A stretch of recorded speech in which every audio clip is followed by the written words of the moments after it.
Boy, do I love a nice combined arms empire build. It's current year today going to be taking the forces of man against the bloody hordes of Khorne. As a quick reminder, before we get started, I'm going to be hosting the Warhammer World Championship qualifier. I believe it's number 4 this Sunday. Be sure to check that out. I'll have a link down in the description below, but let's get back to the action. Of course, I say that because Warhammer World Championship is going to be Domination, like this game today. Let's take a look at the starting armies. Volkmar leading the Empire, Royal Altdorf Gripfights as well, some Sigmar's Sons, and some handgunners. We've also got Spearmen with shields here, and then the Sunmaker, so plenty of elite power to punch back at Khorne. We are on the Sea of Claws map, so there's going to be some restricted space to work with. Kind of makes sense to perhaps take some elites and also take some artillery that can severely hinder these choke points. For Khorne here, we've got a couple of Marauders coming through the choke, immediately backed up by a Warrior, Valkia in the air, some Bloodletters there, and some Marauders of Khorne with some more Bloodletters out on the far side. Warriors of Khorne as well over here, and it looks like a couple more, one Marauder, and the Brutes of the Hound, Regiment of Renown Berserkers, a couple Furies flying in from reserves. Let's take a look at those real quick.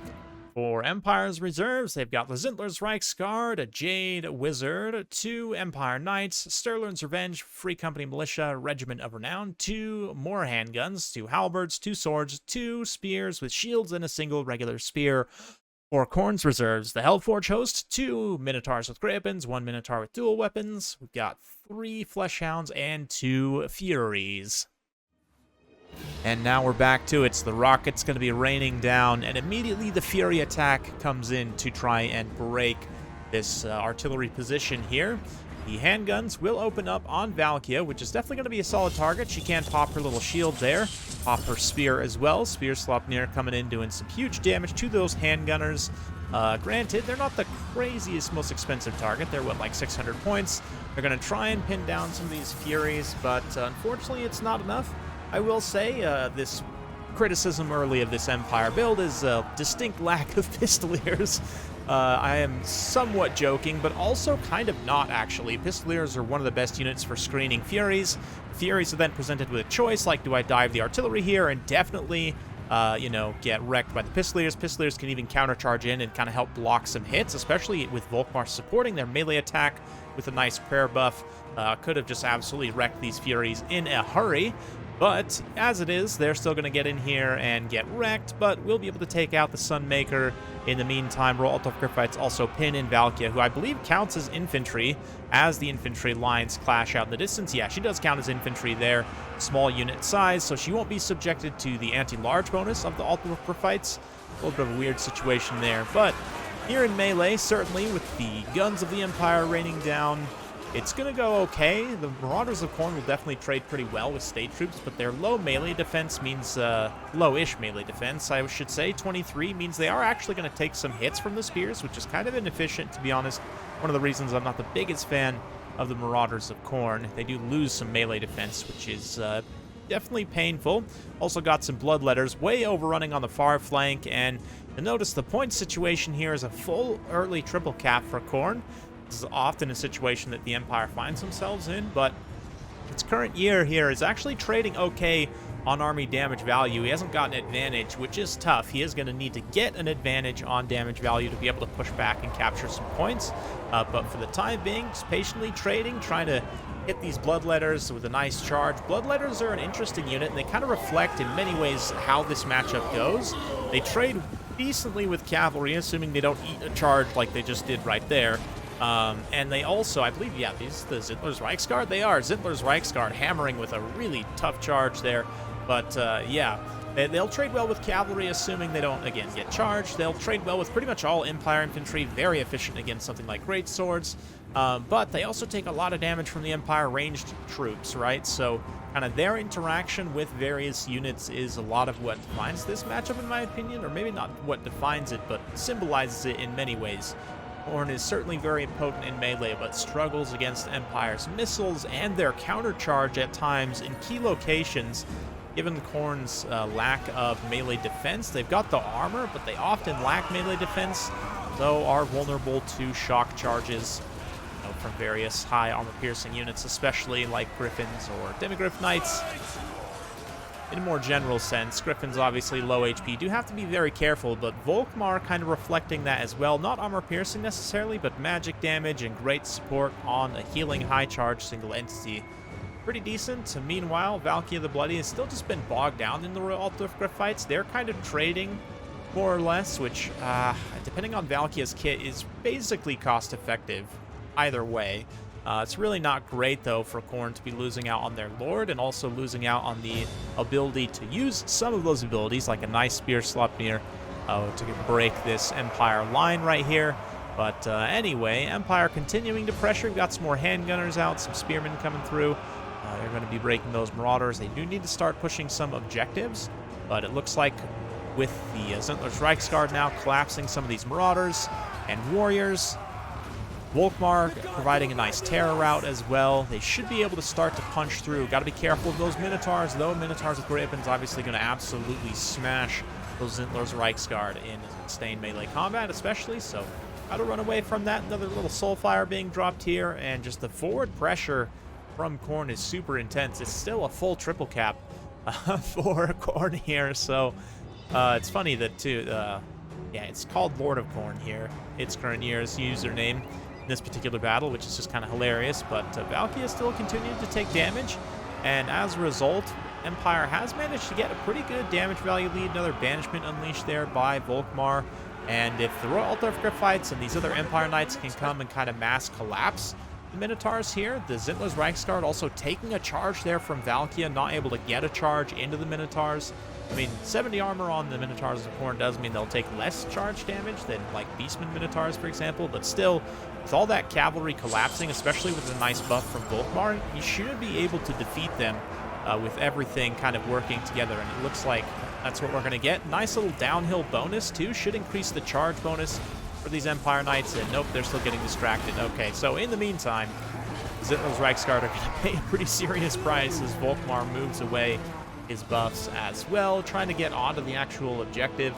Like, we do have some spearmen finally coming through over here, some handgunners also setting up with some halberdiers, trying to fire in on those Hellforge hosts. It looks like Furies are responding effectively. Also got a lot of units up here, handgunners and whatnot, pushing back the forward pressure from Khorne.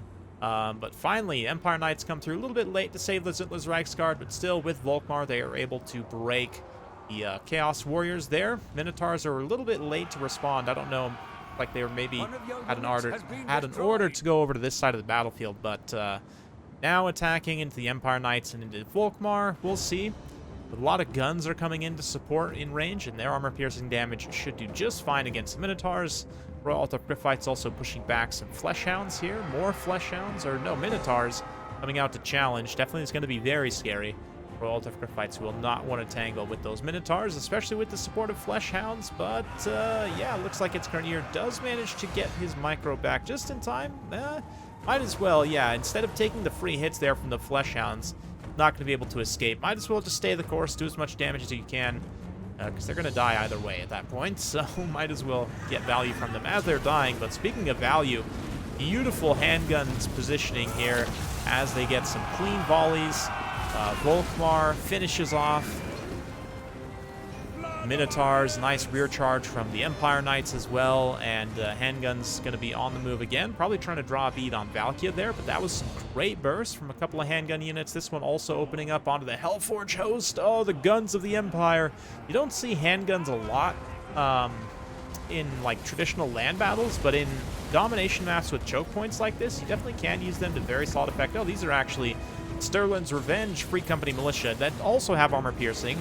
Not that it matters a ton against the Hellforge host, but they are going to break up quite a few of their unit models on the advance there, and I'd imagine they'd get completely slaughtered once the Hellforge hosts do arrive in melee, but there you go. Got some more Minotaurs moving in over here. Spearmen for the Empire. Just some nice cheap spears to capture there, and suddenly they've got a full triple cap. Empire getting back on the battlefield here, sneaking through some spears to this objective. Of course, Volkmar and the Knights capping in the center.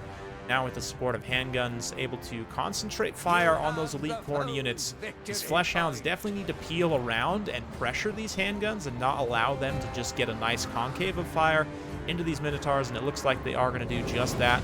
Volkmar wisely moves away, though, does juice up the Empire Knights with the Hammer of Sigmar. I thought he was going to maybe move the block here on these Fleshhounds, but instead the handguns all just concentrate fire and are able to do enough leadership damage to probably break the Fleshhounds, actually, and get rid of them eventually. One unit of handgunners is going to eat some damage there, though, but the Stirland's Avenge actually managed to hold out against the Hellforge host long enough the Zintler's Reichsguard are able to come in off this Vanguard point and get a quick rear charge. Great play there. I love that.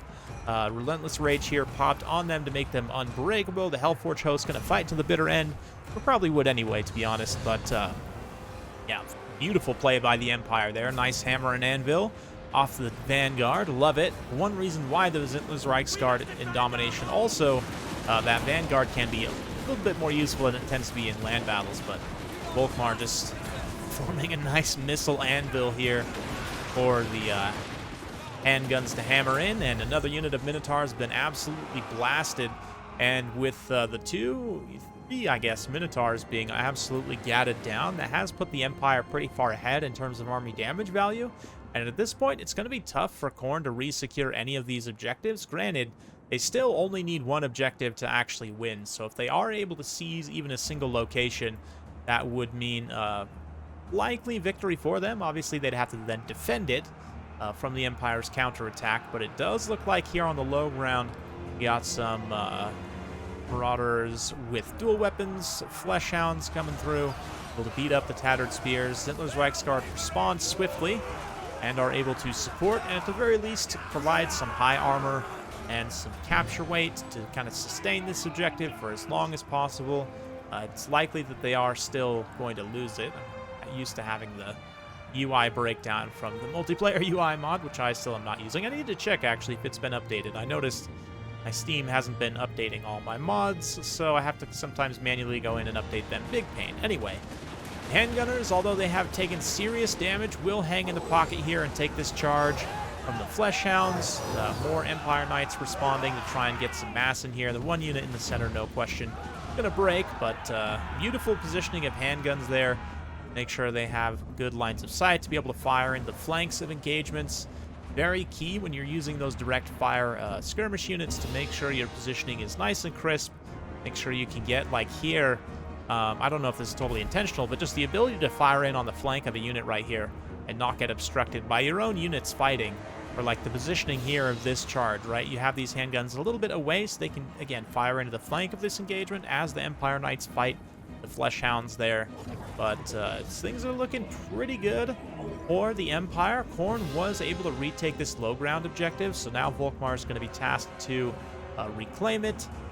Counterattack incoming with the Zintler's Reichsguard, all spears supporting, lots of spears here to defend from Fleshhounds and other mobile units. Volkmar still fighting strong, plenty of health left, a little bit of healing cap space as well. About 4,500 HP and climbing. There you go. Khorne, though, definitely threatening here in the center. Beautiful charge by those Empire Knights, just sending the Marauders tumbling into the snow. Fleshhounds continuing to devour. Unfortunately, the concave of handgunners here was not quite enough to push them back, but we do finally have a Jade Wizard out. I didn't even realize that its current year had not been using magic this entire time. Maybe did the Jade Wizard get sniped early on by Valkia and I just completely didn't notice? It's entirely possible. But with him out, I do see that he has now, as you saw probably in the pregame, the Dwellers Below, which means you should be able to unleash that on some of these blobs that are likely to form in this late game stage. Still a, like 3,000 damage value advantage going to the Empire, and set up with some spears to defend on the two side objectives. Volkmar can once again, with the Zintler's Reichsguard, move to engage and run down these units in the center. And should be able to finish it off. Yeah, beautiful Dwellers Below there. Huge amount of damage on those Marauders. Both units of Marauders just straight up rout, and suddenly it's up to the Sigmar Sons to actually get on the objective. A little bit of weird pathing with these like couple of small impassable terrain chunks on this center objective on Sea of Claws. So you have to be careful of that. Like here, the Bloodletters are not actually on the objective at all, not even a single model. It looks like one of them actually just got tossed onto the objective right there, but more or less, they're not going to be contesting this objective at all. Not that they would win this engagement anyway, but yeah, they're going to get seriously hammered by the Sigmar Suns. Zintler's Reichsguard could be evaporating fairly quickly, and at this point, things are looking pretty grim for Khorne. Empire's going to be able to retake the center objective. They're starting to come forward and kind of choke off with these spears here. You can see, like, block these chokes with the spears so that the Fleshhounds can't even threaten the objective. They literally would have to circumnavigate all the way around and potentially get countercharged by some units from the Empires, spawn, whatnot. And over here, you know, you've got some more Bloodletters coming in, but before they blob in, they're just going to open themselves up to another nice Dwellers Below opportunity. We've also got Fleshhounds coming in, so, I mean, definitely, yeah, Cherubale here, the Khorne player can still win on a one-cap if he's able to get a single capture, but at this point, it's looking more like he's not going to be able to, and he, in fact, does throw in the towel there with that last back-breaking Dwellers, throwing down his Khorne demons, and there you go. Victory for the Empire in domination against Khorne. I will definitely take it. I've definitely been excited to cast this replay for some time, and it's nice combined arms win. A lot of the value actually comes from the handgunners, and it's nice to see them perform so well. The Zintler's Reichsguard also is a unit that I absolutely love. Probably one of my favorite looking units in the game, especially for Empire. Just absolutely fabulous, and they reaped some huge value here. Probably still didn't pay for themselves twice, but tactically was super useful. Of course, Jade Wizard backbreaking in the late game there. Stirloin's Revenge got some insane value as well. Such a great hybrid unit. Yeah, especially when used in such a manner. And then the Empire Infantry largely gets put into a blender, but that's kind of to be expected here. Sunmaker didn't really do a lot. Royal Thurfites did some. They definitely got a decent amount of value back, but you would like to have seen a little bit more. And then Volkmar, absolute raid boss that he is, definitely a champ. Valkia ends up paying for herself, but tactically kind of getting tied up in the Royal Thurfites for a good portion of the game. Not the best. She definitely needed to be supporting and trying to hunt Volkmar. But regardless, the rest of the army, I mean, Minotaur's Griffins definitely can perform quite well here, but I think you just need a little bit more width in this Khorne army. Like, I would probably cut this one dual hand weapon Minotaur and just go with like some horsemen.